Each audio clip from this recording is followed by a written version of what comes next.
नमस्कार दोस्तों, स्वागत है आप सभी साथियों का एक बार फिर से आपके अपने YouTube चैनल स्मार्ट स्टडी में। साथियों, आज है 8 मई 2023 और आज एसएससी एमटीएस का पेपर था।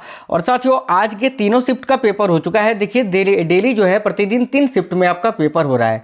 पहला शिफ्ट, दूसरा शिफ्ट और तीसरा शिफ्ट। और आज के तीनों शिफ्ट में जो क्वेश्चन पूछे गए हैं, बिल्कुल वही क्वेश्चन आपको इस वीडियो में करवाएंगे आंसर के साथ। जो आज पेपर देकर आए हैं वो मिला लीजिए कि आपने जो क्वेश्चन आंसर करके आए हैं वो गलत है या सही है। और जिनका पेपर अभी आने वाले दिनों में है साथियों, उनके लिए तो बहुत ज़्यादा इंपॉर्टेंट है, क्योंकि हर रोज जो है क्वेश्चंस रिपीट हो रहे हैं। आज भी आपको बताऊंगा कितने क्वेश्चन रिपीट हुआ है, आप लोग खुद देखिए, आपको खुद पता चल जाएगा। ठीक है, तो चलिए शुरू करेंगे। सभी साथी वीडियो को लाइक कर दीजिए, अपने सभी दोस्तों के साथ जरूर शेयर करिएगा और नए साथी जितने भी हैं चैनल को सब्सक्राइब करके बेल आइकन को ऑन कर लीजिएगा, इससे आपको सारे क्लासेस की नोटिफिकेशन आएगी। तो चलिए डायरेक्टली शुरू करते हैं, क्वेश्चन को देखते हैं कौन कौन से क्वेश्चन है। लगभग जीके जीएस के सारे ही क्वेश्चन है तीनों शिफ्ट के। तो देखिएगा, आप आज पहले शुरुआत करते हैं साथियों तीसरे शिफ्ट से, है ना। आज के थर्ड शिफ्ट में जो क्वेश्चन पूछे गए हैं तीसरे शिफ्ट से ही शुरुआत करते हैं। चलिए तो देखते हैं, महात्मा गांधी जी ने हरिजन सेवा संघ या हरिजन सेवक संघ की स्थापना कब की थी? यह क्वेश्चन आज के तीसरे शिफ्ट में आया है। तो देखिए, इस क्वेश्चन का राइट आंसर हो जाता 1932 में। ठीक है, चलिए आई होप आप सभी ने करेक्ट किया होगा इस क्वेश्चन को। अगला क्वेश्चन पूछा गया था कि भारत में प्रथम 5G कब और कहां लॉन्च किया गया था? तो देखिए, भारत में प्रथम 5G सेवा साथियों ये दिल्ली में लॉन्च किया गया था। और कब? तो 2022 में। तो इस क्वेश्चन का राइट आंसर दिल्ली हो जाता।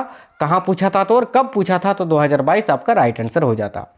आगे अगला क्वेश्चन पूछा गया था कि दिल्ली उच्च न्यायालय की स्थापना कब हुई थी? देखिए, ये क्वेश्चन पहले भी पूछा गया था और आज फिर से रिपीट हुआ है। इसी बार एसएससी एमटीएस हवलदार के एग्जाम में ये क्वेश्चन फिर से रिपीट हुआ है। तो राइट आंसर हो जाता 1966 में। ठीक है, अगला क्वेश्चन पूछा गया है कि ब्लैक बक नेशनल पार्क किस राज्य में स्थित है? तो इस क्वेश्चन का राइट आंसर हो जाता साथियों गुजरात राज्य में। ठीक है, अगला क्वेश्चन है किस टाइप से आपसे पूछा था कि 1986 में किस नर्तक को दूसरा सबसे सर्वोच्च सम्मान मिला था या पद्म विभूषण मिला था? इस टाइप का क्वेश्चन था। तो देखिए, राइट आंसर हो जाता साथियों बिरजू महाराज को। या फिर अगर ऐसा पूछा था कि कथक में दूसरा सर्वोच्च सम्मान किसे दिया गया है, तो बिरजू महाराज ही आपका राइट आंसर होगा, जो कि 1986 में दिया गया था। ठीक है, चलिए आगे आपसे क्वेश्चन पूछा गया था कि राज्य के नीति निर्देशक तत्व किस देश के संविधान से लिया गया है?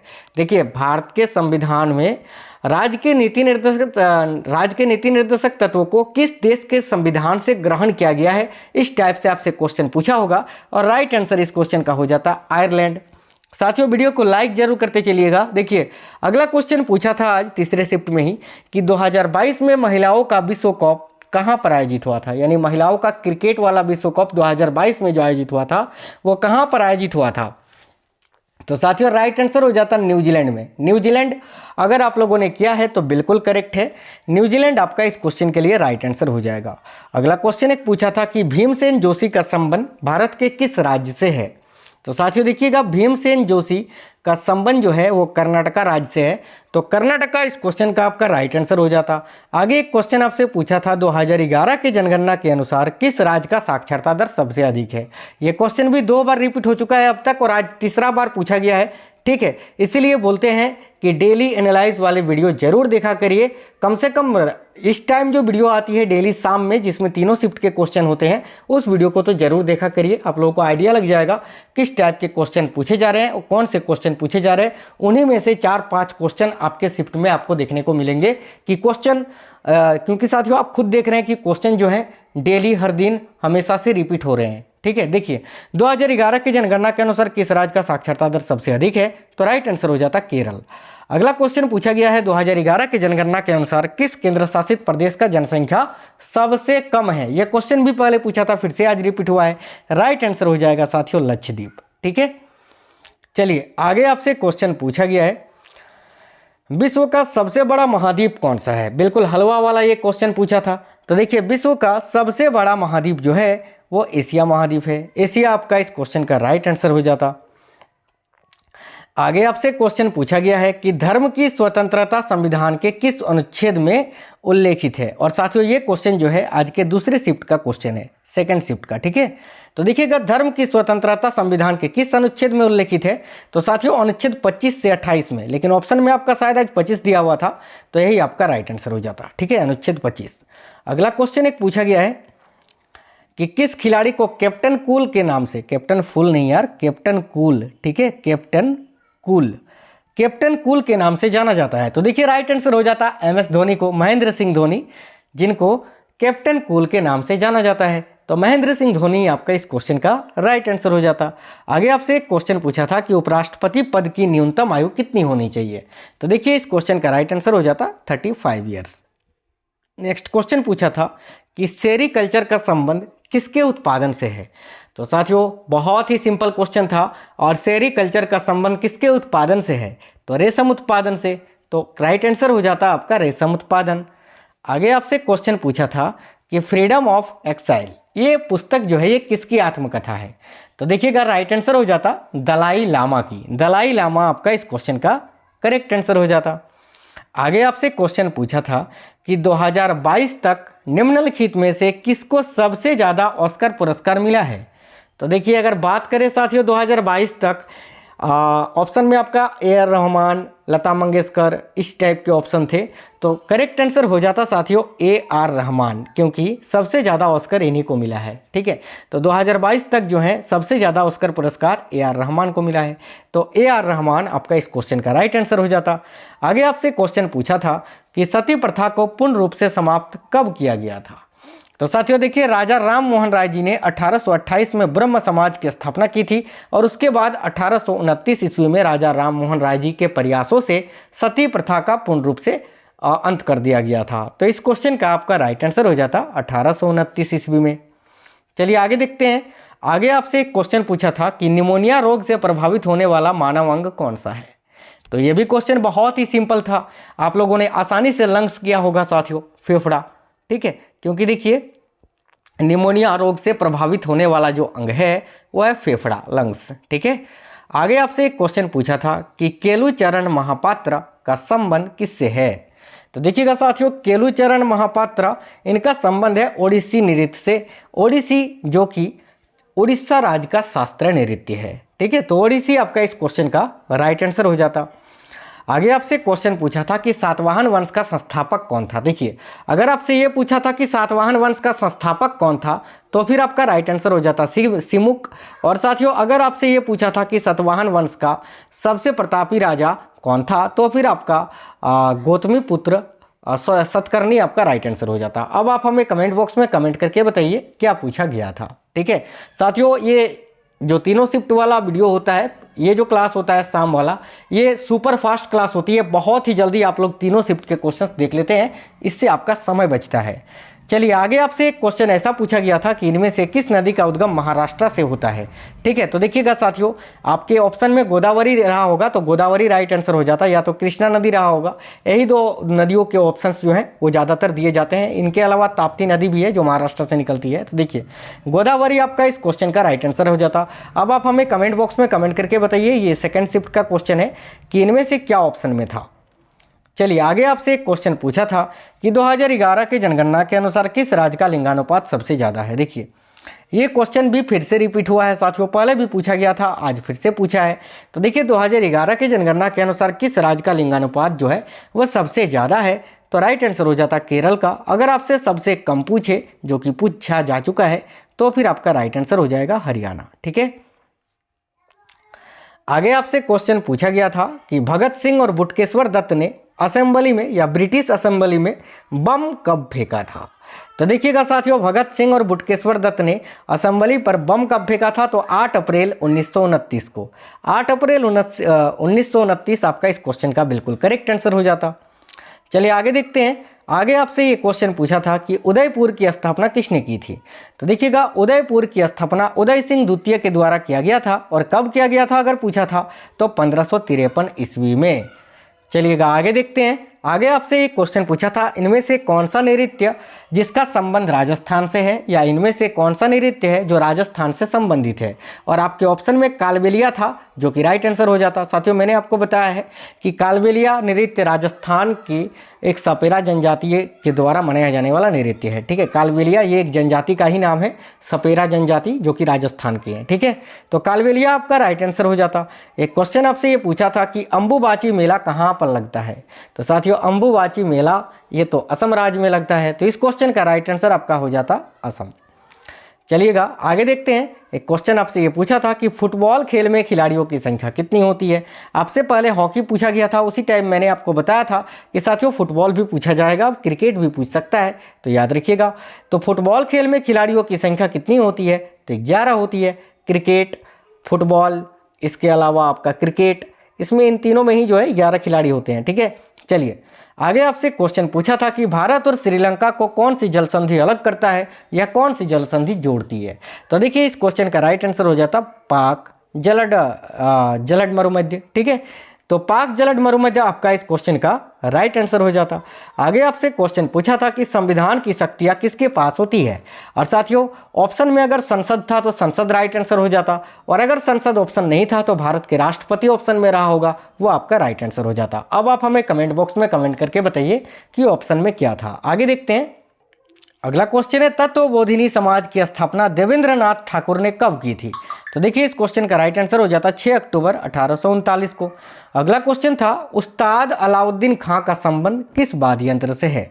तो साथियों, उस्ताद अलाउद्दीन खां का संबंध ये सरोद वादक थे, तो सरोद आपका राइट आंसर हो जाता। और साथियों, ये क्वेश्चन आज के पहले शिफ्ट के क्वेश्चन हैं। ठीक है, चलिए आगे देखते हैं। एक क्वेश्चन आपसे ये पूछा गया था कि रोजर फेडरर का संबंध किस खेल से है। सिंपल सा क्वेश्चन था, राइट आंसर हो जाता टेनिस से। टेनिस खिलाड़ी हैं रोजर फेडरर। ठीक है, और ये स्विट्जरलैंड के हैं, ये भी याद रखना। नेक्स्ट क्वेश्चन आपसे पूछा था कि बीसीसीआई का गठन कब हुआ था। तो देखिएगा बीसीसीआई का गठन कब हुआ था। तो साथियों, दिसंबर 1928 में। 1928 आपका इस क्वेश्चन का करेक्ट आंसर हो जाता। आगे आपसे ये क्वेश्चन पूछा था कि प्रधानमंत्री राष्ट्रीय शिक्षुता मेला 2022 में कितने जिलों में आयोजित हुआ था। तो देखिएगा करेक्ट आंसर इसका हो जाता 197 स्थानों पर। देखिए, कौशल विकास एवं उद्यमिता मंत्रालय द्वारा 12 दिसंबर 2022 को 25 राज्यों और केंद्र शासित प्रदेशों के 100 स्थानों पर प्रधानमंत्री राष्ट्रीय शिक्षुता मेला यानी प्रधानमंत्री नेशनल अप्रेंटिसशिप मेला आयोजित किया जाएगा या किया गया था। ठीक है, आगे आपसे क्वेश्चन पूछा गया था 1905 के बंगाल विभाजन का आधिकारिक कारण क्या था। अगर आपके ऑप्शन में दिया हुआ था प्रशासनिक सुधार के लिए, तो वो आपका राइट आंसर हो जाता। साथियों, सभी को पता है कि लॉर्ड कर्जन के द्वारा 1905 में बंगाल विभाजन करवाया गया था। देखिए, एक मुस्लिम बहुल प्रांत का सृजन करने के उद्देश्य से भारत के बंगाल को 2 भागों में बांट दिए जाने का निर्णय लिया गया था। बंगाल विभाजन 16 अक्टूबर 1905 से प्रभावी हुआ। इतिहास में इसे बंग भंग के नाम से भी जाना जाता है, ये आपको पता होगा। अगला क्वेश्चन एक पूछा गया था आज के पहले शिफ्ट में कि अंडमान और निकोबार द्वीप समूह को अलग कौन करता है। तो देखिए राइट आंसर आपका हो जाता साथियों 10 डिग्री चैनल। ठीक है, 10 डिग्री चैनल इस क्वेश्चन का राइट आंसर हो जाता। अगला क्वेश्चन था कि रानी की बाव किस नदी के किनारे पर स्थित है। तो साथियों देखिए, रानी की बाव जो है ये सरस्वती नदी के किनारे पर स्थित है। और भारत के किस राज्य में रानी का बाव है, तो गुजरात राज्य में। चलिए आगे आपसे क्वेश्चन पूछा था कि गेहूं की खेती के लिए सबसे उपयुक्त मिट्टी कौन सी होती है। तो साथियों देखिए, गेहूं की खेती के लिए तो सबसे उपयुक्त मिट्टी दोमट मिट्टी होती है, लेकिन बच्चों का कहना है दोमट नहीं था सर, जलोढ़ मिट्टी ऑप्शन में था, तो जलोढ़ मिट्टी आपका राइट आंसर हो जाता। और अगर दोमट ऑप्शन में था तो दोमट आपका करेक्ट आंसर हो जाता। आगे आपसे क्वेश्चन एक पूछा था कि नवरेह त्योहार का संबंध भारत के किस राज्य से है। तो साथियों, नवरेह त्योहार जो है इसका संबंध जो है भारत के जम्मू कश्मीर राज्य से है, तो इस क्वेश्चन का राइट आंसर आपका जम्मू कश्मीर हो जाता। चलिएगा आगे देखते हैं। आगे आपसे क्वेश्चन ये पूछा गया था कि सवाई राजा जय सिंह ने अपनी नई राजधानी कहाँ बनाई थी। तो देखिएगा, सवाई राजा जय सिंह ने अपनी नई राजधानी जो है वो जयपुर में बनाई थी। जय सिंह से याद रखना जयपुर। ठीक है, जयपुर इस क्वेश्चन का आपका राइट आंसर हो जाता। साथियों एक बार थम्स अप कर दीजिए वीडियो को, सभी साथी लाइक जरूर कर दीजिएगा। देखिए अगला क्वेश्चन एक था कि केंद्रक और कोशिका झिल्ली के मध्य कौन सा पदार्थ होता है। तो देखिए करेक्ट आंसर क्या हो जाएगा साथियों, केंद्रक और कोशिका झिल्ली के मध्य में कौन सा पदार्थ होता है। तो इस क्वेश्चन का राइट आंसर हो जाता साथियों कोशिका द्रव्य। ठीक है, कोशिका द्रव्य इस क्वेश्चन का राइट आंसर हो जाता। नेक्स्ट क्वेश्चन एक पूछा गया था कि भारत में गरीबी रेखा का आकलन कौन करता है। तो देखिएगा साथियों, NSSO तो ऑप्शन में शायद नहीं था और नीति आयोग आपके ऑप्शन में शायद था, तो नीति आयोग आपका राइट आंसर हो जाता। वैसे नीति आयोग का काम है कि देखिए गरीबी रेखा के आकलन से तो संबंधित होगा, लेकिन नीति आयोग अगर ऑप्शन में था, NSSO अगर आपके ऑप्शन में नहीं था, तो फिर यही आपका राइट आंसर हो जाता। चलिए आगे आपसे क्वेश्चन पूछा गया था कि राष्ट्रीय जनगणना कितने वर्षों के बाद होती है। सिंपल सा क्वेश्चन था साथियों। और देखिएगा राष्ट्रीय जनगणना जो है यह प्रत्येक 10 वर्षों के अंतराल पर किया जाता है, तो 10 वर्ष आपका राइट आंसर हो जाता। पिछली बार जनगणना 2011 में हुई थी, जो कि 15वीं जनगणना थी। ठीक है, चलिए आगे आपसे क्वेश्चन ये पूछा गया था कि वेनसांग ने पल्लवों की किस राजधानी का भ्रमण किया था। तो साथियों वेनसांग जो कि एक चीनी यात्री थे, जो कि वर्धन वंश के शासक हर्षवर्धन के शासनकाल में भारत आए थे, और इन्होंने पल्लवों की किस राजधानी का भ्रमण किया था। तो कांचीपुरम, जो कि पल्लवों की राजधानी हुआ करती थी। ठीक है, तो कांचीपुरम आपका इस क्वेश्चन का राइट आंसर हो जाता। आगे आपसे क्वेश्चन पूछा गया था कि संविधान की 8वीं अनुसूची में कितनी भाषाओं को शामिल किया गया है। तो साथियों देखिए संविधान की 8वीं अनुसूची में कुल 22 भाषाओं को शामिल किया गया है। ठीक है, याद रखिएगा 22 आपका राइट आंसर हो जाएगा। चलेगा नेक्स्ट क्वेश्चन आपसे पूछा गया है कि सन 1835 में किस भाषा को शिक्षा का माध्यम बनाया गया था। तो देखिएगा साथियों 1835 में जिस टाइम ब्रिटिशों का शासन था भारत में, तो 1835 में जो अंग्रेजी भाषा है, अंग्रेजी भाषा को शिक्षा का माध्यम बनाया गया था। तो इस क्वेश्चन का राइट आंसर हो जाता अंग्रेजी भाषा। नेक्स्ट क्वेश्चन था कि 2011 के जनगणना के अनुसार दूसरा अल्पसंख्यक धर्म कौन सा है। तो देखिए 2011 के जनगणना के अनुसार दूसरा सबसे बड़ा अल्पसंख्यक धर्म भारत का कौन सा है। तो राइट आंसर हो जाता मुस्लिम, और पहला तो आप सभी साथियों को पता है कि हिंदू धर्म। ठीक है, तो मुस्लिम इस क्वेश्चन का आपका बिल्कुल राइट आंसर हो जाता। आगे आपसे क्वेश्चन पूछा गया है कि I2 U2 में कौन कौन से देश शामिल होते हैं। तो साथियों I2 I को 2 बार लिख देना, U2 U को 2 बार लिख देना, और I से इंडिया, I से इजराइल, U से USA और U से UAE। ये आप आसानी से याद रख सकते हैं। ठीक है, तो देखिए भारत, इजराइल, संयुक्त अरब अमीरात और अमेरिका आपका राइट आंसर हो जाता। ठीक है, चलिए अगला क्वेश्चन था कि राउत है ना, राउफ नहीं, राउत नृत्य का संबंध किस राज्य से है। तो साथियों राउत नृत्य का संबंध भारत के छत्तीसगढ़ राज्य से है। यहीं पर अगर आपसे राउफ पूछा जाता, राउफ, ठीक है, तो फिर आपका राइट आंसर जम्मू कश्मीर हो जाता। यहाँ पर कन्फ्यूजन बहुत ज़्यादा होता है, इसीलिए याद रखना है आपको कि राउत पूछेगा तो छत्तीसगढ़ और राउफ पूछेगा तो जम्मू कश्मीर। ठीक है, चलिए आगे आपसे क्वेश्चन पूछा गया था कि राष्ट्रपति की शपथ किस अनुच्छेद में है, यानी राष्ट्रपति जो शपथ ग्रहण करता है उससे संबंधित प्रावधान संविधान के किस अनुच्छेद में वर्णित है। तो देखिए अनुच्छेद 61 के तहत राष्ट्रपति पर महाभियोग लगता है, और अनुच्छेद 60 में राष्ट्रपति शपथ लेते हैं। ठीक है, देखिए अनुच्छेद 62 से 61 जो है ये भारत के राष्ट्रपति के बारे में ही बताया गया है, ये चीज़ आपको याद रखना है। तो शपथ के बारे में अनुच्छेद 60 में बताया गया है, तो आर्टिकल 60 आपका इस क्वेश्चन का राइट आंसर हो जाता। आगे आपसे क्वेश्चन पूछा गया था कि विद्युत धारा के प्रवाह के लिए और रोकने के लिए किस परिपथ का प्रयोग करते हैं। तो साथियों अगर आपको फैन चालू करना है या टीवी चालू करना है और उसको बंद करना है तो किसका प्रयोग करोगे, स्विच का प्रयोग करोगे। स्विच को ऑन करोगे तो स्टार्ट हो जाएगा, ऑफ करोगे तो बंद हो जाएगा, वही चीज़ है। तो स्विच आपका इस क्वेश्चन का राइट आंसर हो जाता। साथियों आज के तीनों शिफ्ट के लगभग सभी जीके जीएस के क्वेश्चंस मैंने आपको करा दिया इस वीडियो में। अब आपको ये वीडियो कैसा लगा है आप हमें कमेंट बॉक्स में कमेंट करके जरूर बताइए। साथियों अगर वीडियो पसंद आया है तो अपने सभी दोस्तों के साथ जरूर शेयर करिएगा, और देखिए नए साथी जितने भी हैं चैनल को सब्सक्राइब करके बेल आइकन को ऑन कर लेना ताकि आपको सारे क्लासेस की नोटिफिकेशन आए। तो मिलेंगे नेक्स्ट वीडियो में, तब तक स्वस्थ रहें। जय हिंद साथियों, वंदे मातरम।